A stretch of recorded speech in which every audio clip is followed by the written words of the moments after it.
presidente Jair Bolsonaro assinou um decreto criando o Licenciamento 4.0, que altera a forma de expedição de alvarás para as atividades econômicas. Trata-se de uma regulamentação da medida provisória da liberdade econômica do presidente Bolsonaro, que já se transformou em lei. Com o decreto, as atividades de baixo risco ficaram dispensadas de uma série de burocracias como licenças, alvarás, permissões e autorizações. O secretário especial de Desburocratização, Gestão e Governo Digital, Paulo Webel, explicou detalhes desse importante passo para o aumento da atividade econômica no Brasil. Assista. O governo federal publicou um decreto instituindo o licenciamento 4.0, uma forma mais fácil, rápida e eficiente de atender a população brasileira nos pedidos de liberação, autorização, permissão e alvará. Todos os órgãos do governo federal vão definir uma matriz de risco das atividades de baixo, médio e alto risco que eles regulam.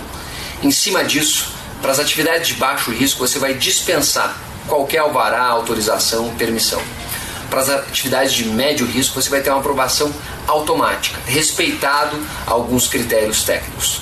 Para as atividades de alto risco, você vai ter o foco total do Estado para garantir a segurança da sociedade brasileira.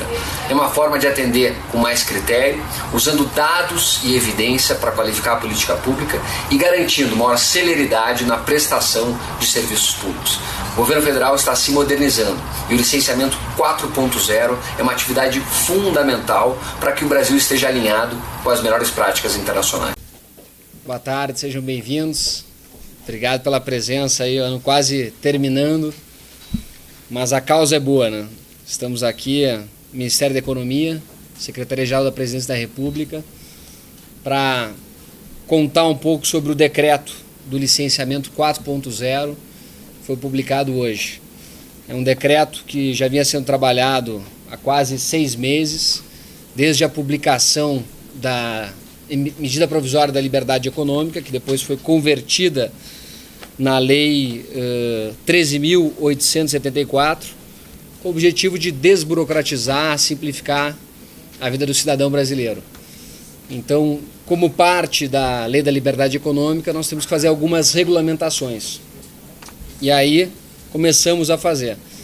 Publicamos um decreto de revisão normativa, que nós estamos obrigando a administração pública a revisar todos os atos normativos infralegais abaixo de decretos, como instruções normativas, portarias, resoluções, normas regulamentadoras, pareceres técnicos, no prazo de 18 meses.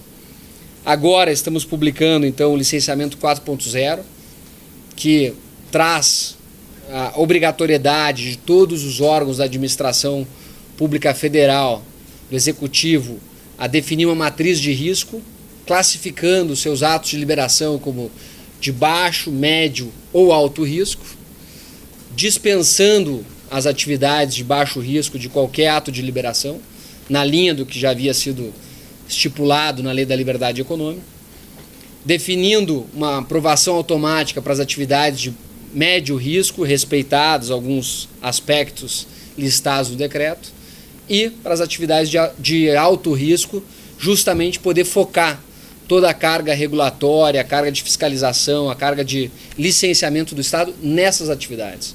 O Estado tem que concentrar suas energias naquelas atividades que oferecem risco à sociedade.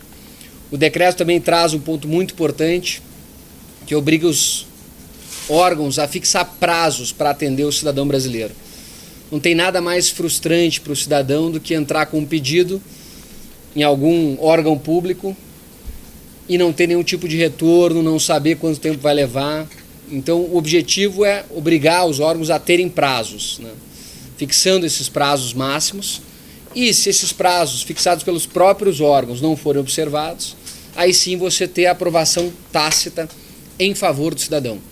Isso é uma prática muito comum nos países envolvidos, é uma recomendação da OCDE, que você obriga o poder público a ser diligente, a ser técnico, a ser previsível e a prestar contas para a sociedade da sua atuação. Então as atividades têm que ter prazo. Se não houver o respeito ao prazo fixado pelo próprio órgão, aí sim você tem uma aprovação tácita. respeitando, evidentemente, aquelas restrições legais em casos que não pode haver aprovação tácita, aí, evidentemente, não vai haver aprovação tácita. Mas o decreto traz esses avanços. Eu vou passar a palavra também ao Nizar Midrei, que é o secretário de Soluções de Modernização e Resultados da Secretaria-Geral da Presidência da República, que tem sido um parceiro muito importante, faz parte da Secretaria Especial de Modernização do Estado, tem trabalhado junto com o Ministério da Economia para identificar melhorias na organização, na administração pública federal, para que a gente possa realmente criar um ambiente de negócios melhor no Brasil. Hoje o Brasil ocupa a 124ª posição no índice de facilidade de fazer negócios do Banco Mundial, ocupa a 72ª posição no índice de competitividade global, ocupa a 150ª posição no índice de liberdade econômica e, como consequência de um ambiente altamente burocrático, altamente difícil de desempenhar atividades empreendedoras, você acaba tendo um país com uma percepção de corrupção muito elevada. O Brasil ocupa hoje a 105ª posição no índice de percepção da corrupção. Então o objetivo é desburocratizar, simplificar, melhorar a vida das pessoas e também criar um ambiente onde a corrupção não seja parte do nosso dia a dia. Então é reduzir as oportunidades de corrupção. Como? Trazendo mais controle social, mais transparência, mais digitalização, reduzindo a burocracia para você poder empreender, gerar oportunidades de emprego e de renda.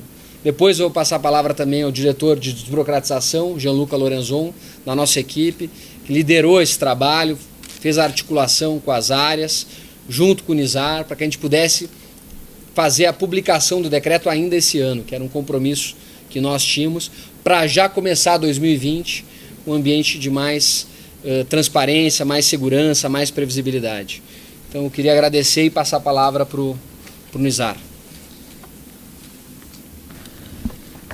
Bom, Paulo, obrigado aí pela oportunidade de estar com vocês aqui nesse momento de trazer para a sociedade esse importante decreto que trata da regulamentação de alguns dispositivos da Lei de Liberdade Econômica.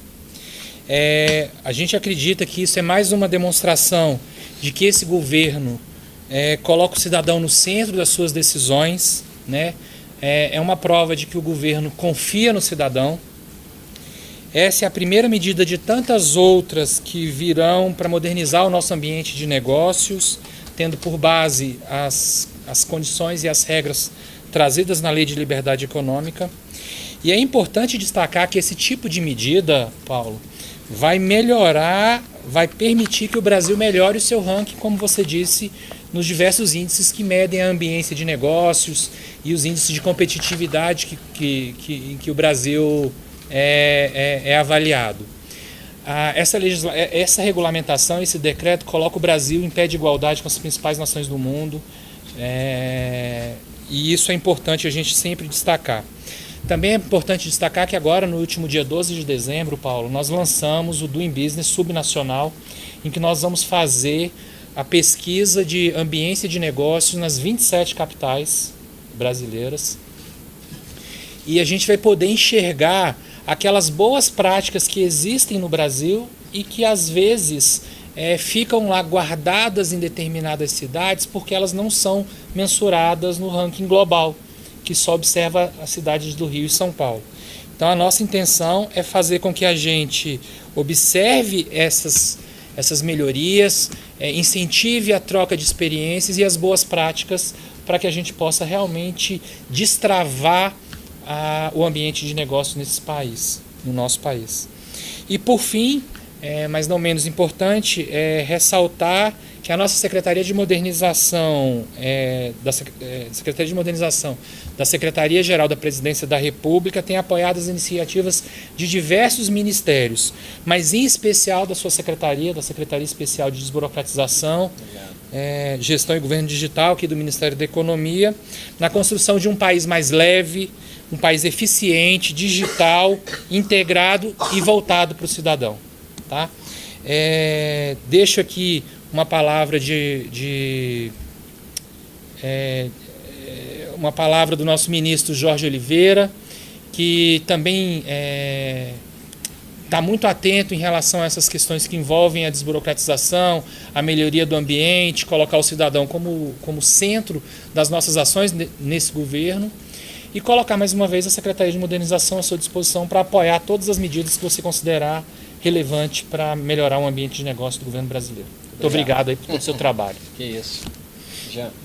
Bom, boa tarde, pessoal. É uma honra estar aqui com vocês, estar aqui com o secretário especial Paulo e com o secretário Nizar.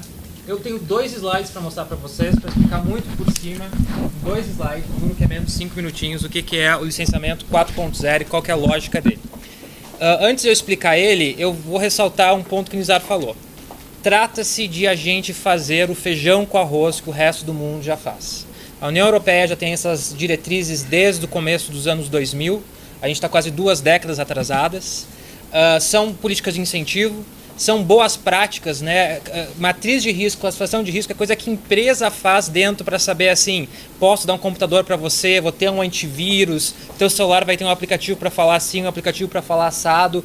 Toda essa lógica de tratar as coisas conforme o grau de risco, né, que se chama gestão de risco, risk management, risk assessment, é uma política global, pública e privada. E na pública já é feito no resto do mundo e nós ainda não estamos lá, mas agora estaremos, né? Então vamos lá. É sobre esse decreto, é sobre a coisa mais importante que eu queria falar também. Ele não é um decreto de cima para baixo, né? Ele não é um decreto falando assim, órgão, você vai dispensar isso, você vai fazer aquilo. Não. Ele é sobre acreditar no poder e na opinião técnica dos órgãos e fazer algo que faltava a eles. Ou seja, dar instrumentos legais para que eles possam fazer esse tipo de política. Até hoje eles não tinham instrumentos legais. Então se o órgão falava assim, eu sei, João, você vem aqui registrar isso, é desnecessário, eu poderia pegar essa informação com a Receita, não faz sentido. O órgão não podia, muitas vezes, por obrigação de lei, simplificar, desburocratizar ou até dispensar. Agora nós temos uma política nacional para dar segurança para o agente público para que ele possa fazer isso, ok? Então são 2 coisas, é classificação de risco e aprovação tácita. Classificação de risco, se vocês lembram lá no ensino médio que você faz uma matriz com x e y para fazer uma equação, imagine que classificação de risco é 2 vetores. O tamanho do dano se acontecer alguma coisa e a probabilidade dele acontecer. No mundo inteiro é assim. Você vai olhar por essas 2 vertentes, essas 2 vetores, e você vai classificar em 3 riscos.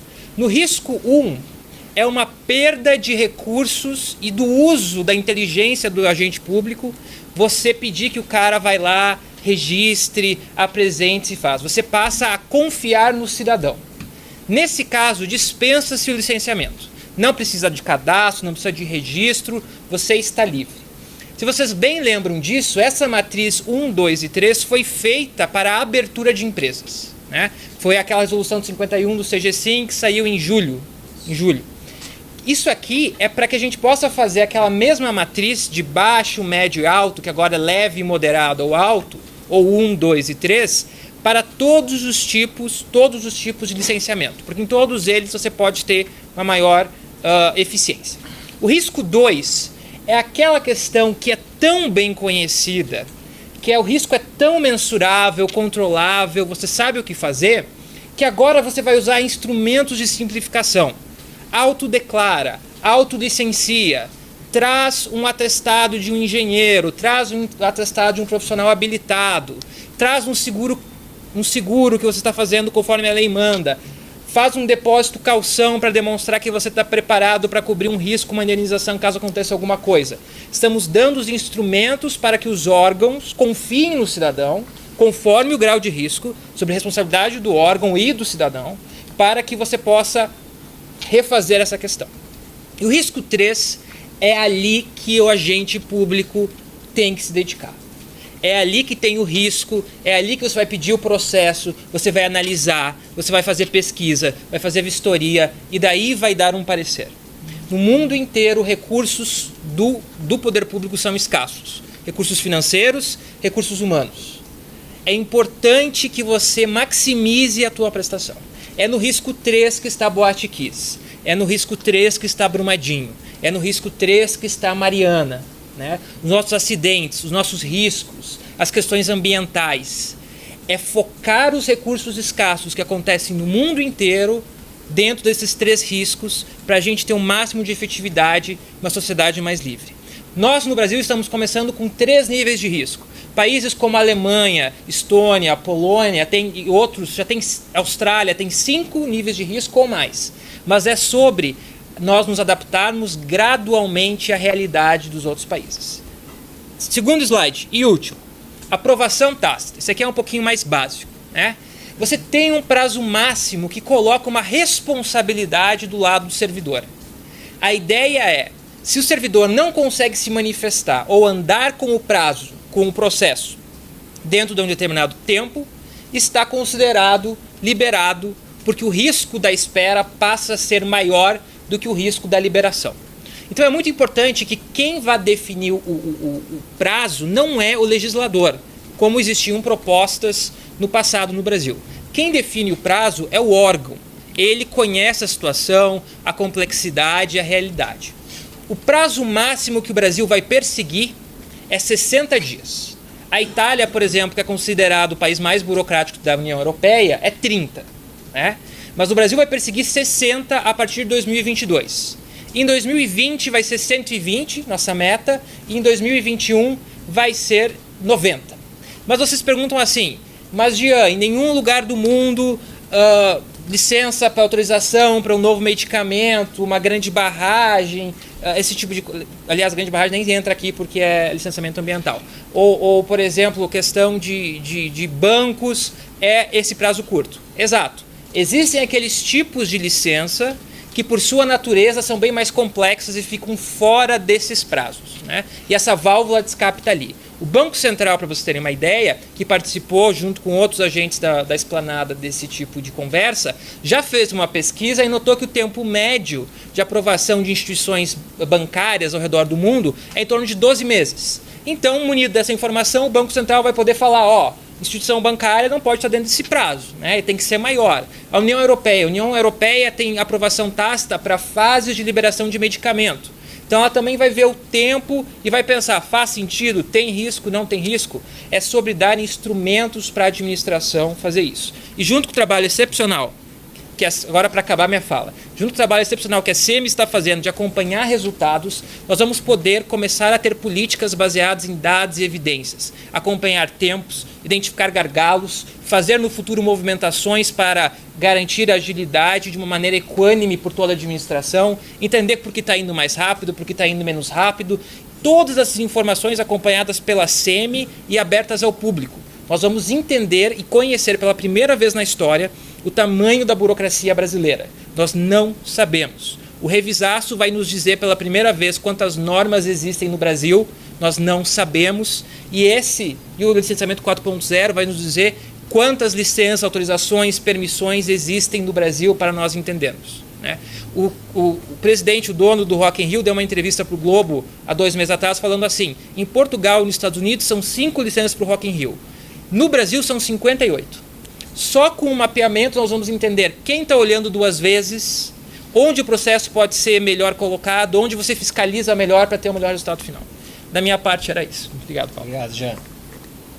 Bom, em linhas gerais eram essas as considerações iniciais, agora ficamos abertos a perguntas.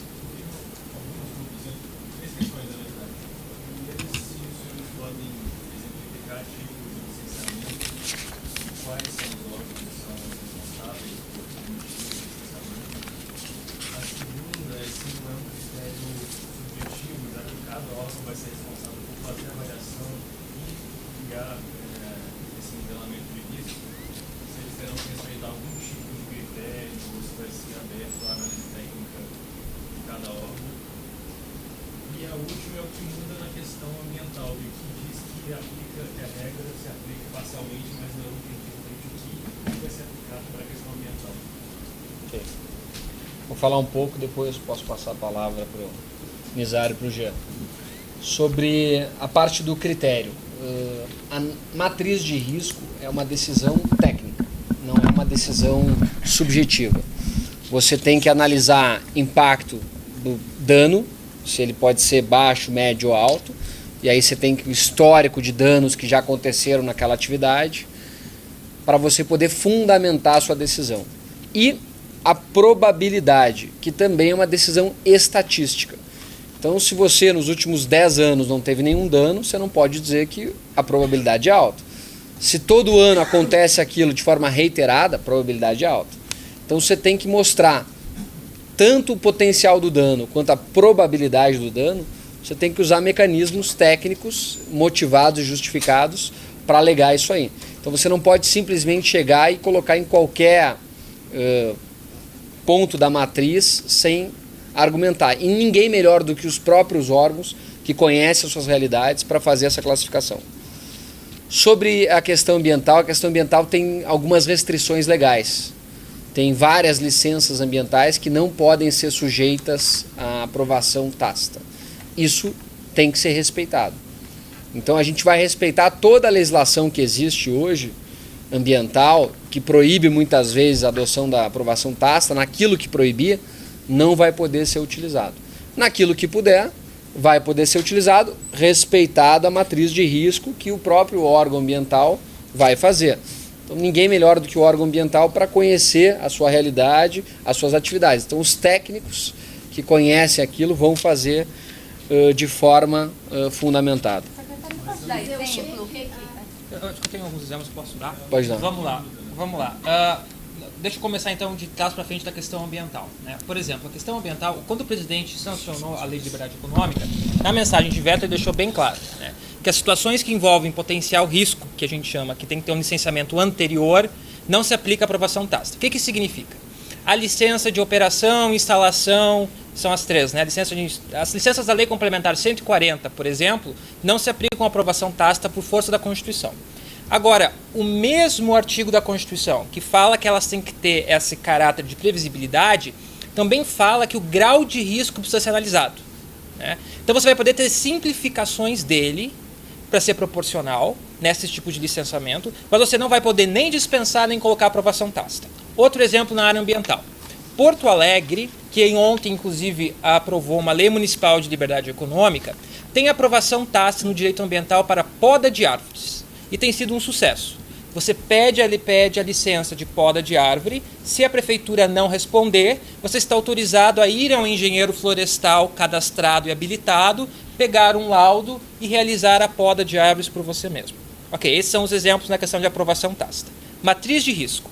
Se vocês pegarem, por exemplo, a resolução 51 do CGSIM, a resolução 51 do CGSIM faz exatamente esse 1, 2 e 3 que nós estamos falando. Lá vai ter muitos exemplos. Agora, para eu pegar um de cabeça, por exemplo, para ser o nível 1, para estar dispensado do alvará de funcionamento.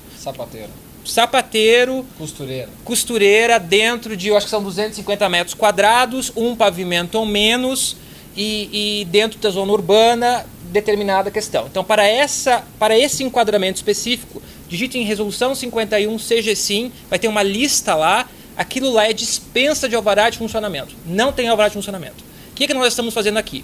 Nós estamos dando um instrumento que agora não só no alvará de funcionamento, mas no alvará de construção, na licenciamento de poda de árvore, em qualquer outro tipo de licenciamento se faça esses 3 níveis de risco.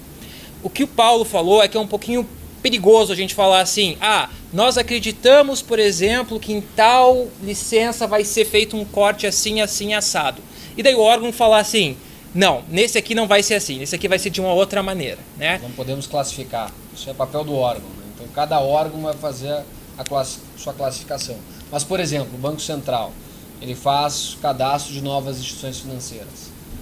Pelo risco sistêmico que se oferece, isso é uma atividade que ele provavelmente vai classificar como alto risco.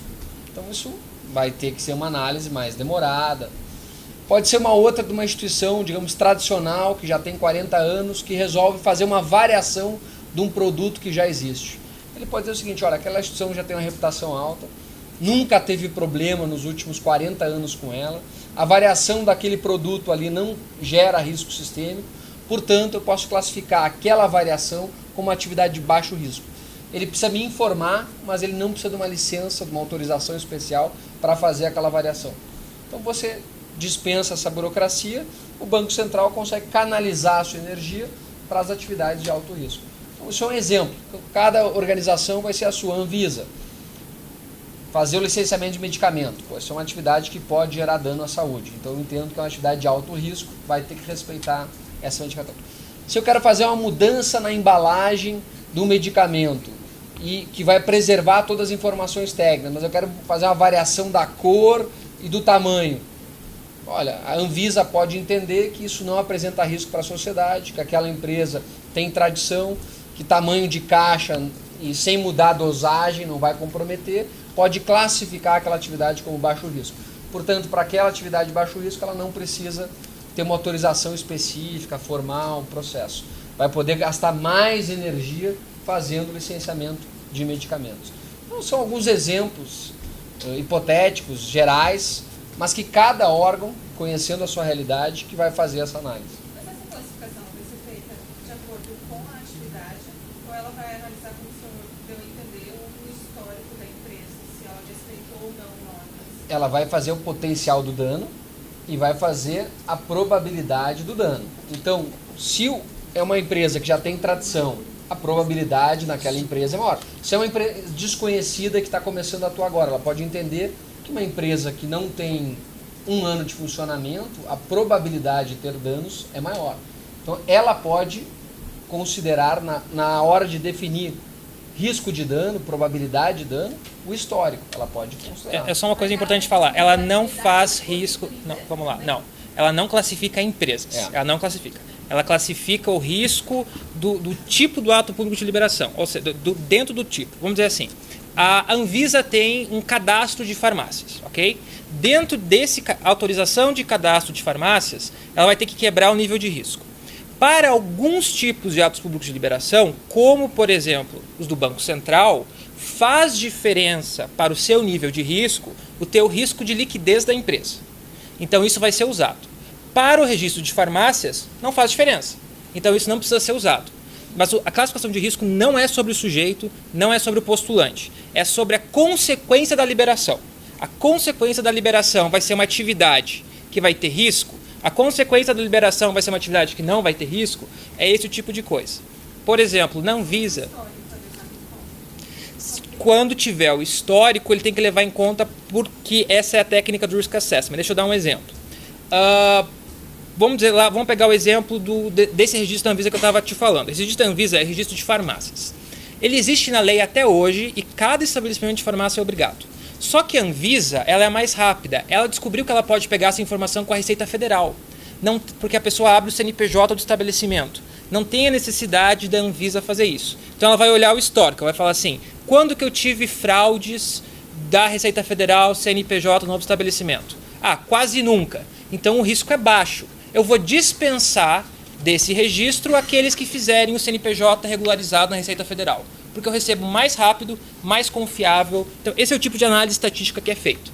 Agora, por exemplo, alvará de construção. Belo Horizonte identificou uma altíssima taxa no autolicenciamento de que a pessoa declara que estava fazendo recuo e não estava. Então, Belo Horizonte acabou de descobrir que a incidência de dano de descumprimento da lei é alta no alvará de construção. Então, no alvará de construção, ela vai ter que subir o nível. Ela vai dizer assim, para que não tenha uma análise prévia, uma vistoria prévia, eu vou te pedir um seguro, uma caução, um ATR mais elaborado, uma autodeclaração mais formal, ou vou dizer que tudo tem que estar no risco 3, porque tem uma alta incidência de dano, altamente as pessoas descumprem a lei. É esse tipo de coisa.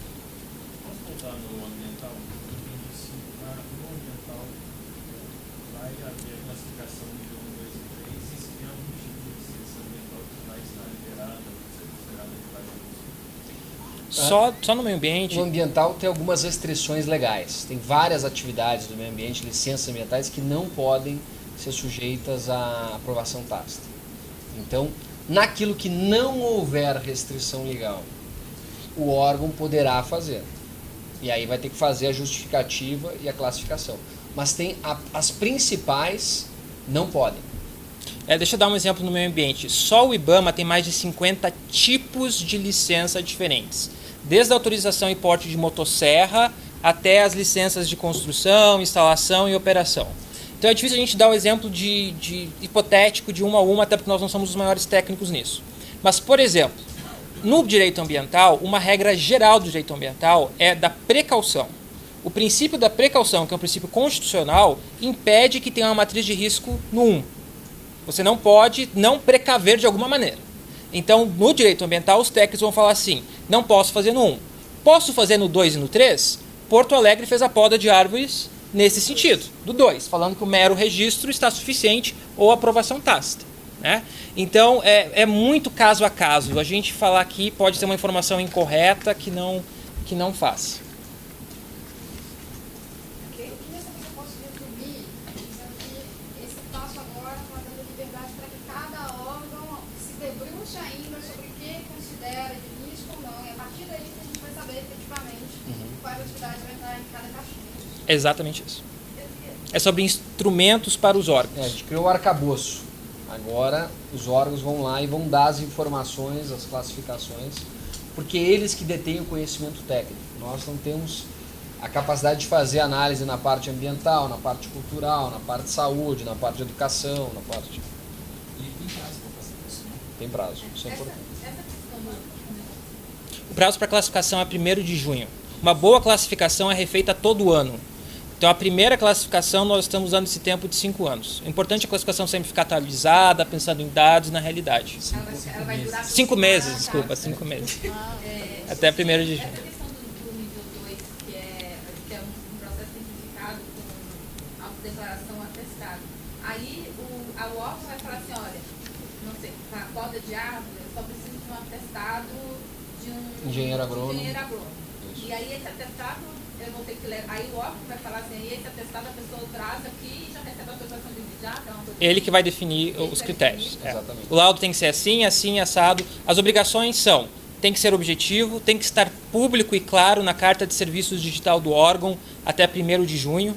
E isso faz com a primeira pergunta que foi feita é o seguinte, se não está muito subjetivo, muito aberto para o órgão.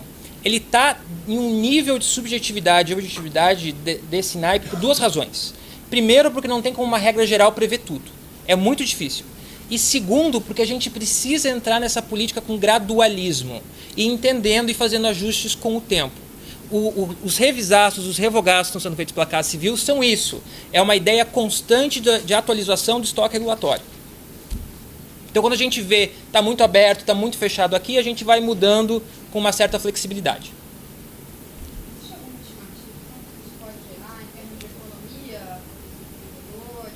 É difícil estimar ainda, mas em termos de ambiente regulatório, o World Economic Forum faz todo ano um índice de competitividade global. Ele tem alguns subitens. Um dos subitens é ambiente regulatório. E o Brasil tem uma das piores posições em termos de ambiente regulatório. O ambiente regulatório no Brasil é muito complexo, existe muita insegurança jurídica, dúvidas sobre quais normas estão vigentes e quais não estão. Então, o objetivo tanto da revisão normativa, decreto de revisão normativa, como de classificação de risco, é justamente você dar mais segurança jurídica, mais transparência e deixar de forma clara as regras para todos os agentes econômicos poderem conhecer.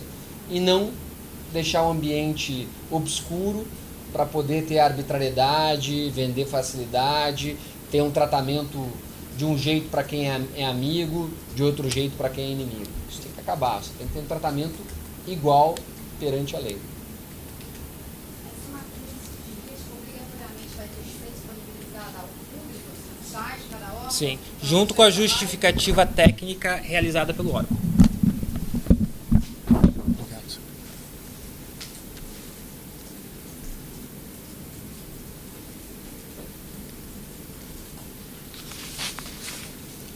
Acho que era isso, né? Mais alguma pergunta? Eu só tenho uma pergunta aqui sobre exemplo, desculpa insistir nisso, mas fica mais didático. Eu entendi que para o nível 1 poderia ser classificado aquela questão do sapateiro e tal. Para o nível 2, que tipo de atividade mais ou menos entraria aí? Gianluca citou o exemplo da poda de árvore. Em Porto Alegre, eles classificaram a poda de árvore como nível 2, por exemplo, né? E lá eles aceitam uma aprovação tácita, desde que o cidadão traga um laudo de um engenheiro ambiental habilitado pela prefeitura, dizendo que aquela poda não vai prejudicar a árvore.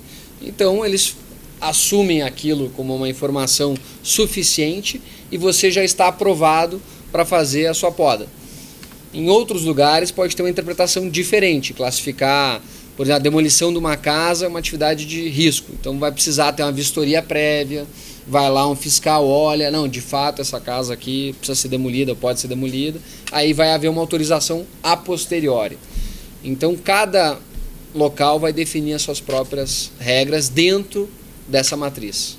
O exemplo do sapateiro é muito bom, porque olha só, se o sapateiro estiver acima daquela metragem quadrada do nível 1, ele vai para o nível 2 naquela resolução. E daí ele vai ter que pegar um alvará provisório, né, que vai ficar pendente uma vistoria do Corpo de Bombeiros para entender. Então, se você pegar exatamente a metragem quadrada lá, você vai ver também um exemplo de nível 2. Pessoal, muito obrigado. Quero aproveitar e desejar um Feliz Natal aí para quem eu não for ver mais, boas festas, um ótimo Ano Novo. E agradeço aí a disponibilidade de vocês estarem com a gente aí. E a gente fica à disposição depois para responder outras perguntas que surgirem. A Patrícia é o ponto de contato, ela encaminha internamente, a gente esclarece e depois responde. Vocês sabem quantos órgãos que tem que fazer essa classificação? O governo federal tem 181 órgãos. Então, teoricamente, todos eles que tiverem atos de liberação.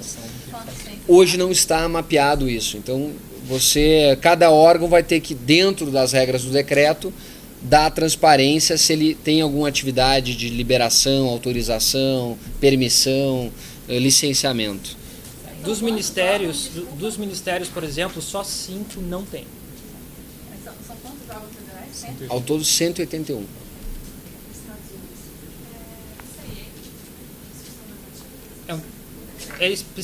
Que os órgãos precisam é uma portaria. Portaria. De acordo com o revisado, agora se chama portaria esse tipo de ato. Ok? Muito obrigado, hein? Se você apoia Jair Bolsonaro, curta este vídeo. Manifeste a sua opinião e compartilhe para que a vontade do povo brasileiro seja conhecida. Inscreva-se no canal para ter acesso gratuito ao nosso conteúdo. Uma produção Folha Política.